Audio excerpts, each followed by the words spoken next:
Aditya Zoni umumkan sang istri Yasmin Oh tengah mengandung anak pertama mereka. Aktor Aditya Zoni bagikan kabar bahagia.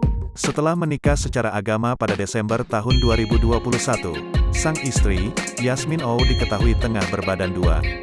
Kabar kehamilan istrinya itu dibagikan Aditya Zoni di Instagram. Lewat unggahan terbarunya, Aditya Zoni bagikan potret dirinya bersama sang istri tercinta. Senyum sumringah tampak menghiasi wajah keduanya. Aditya Zoni memperlihatkan senyumnya sembari berpose memegangi perut sang istri.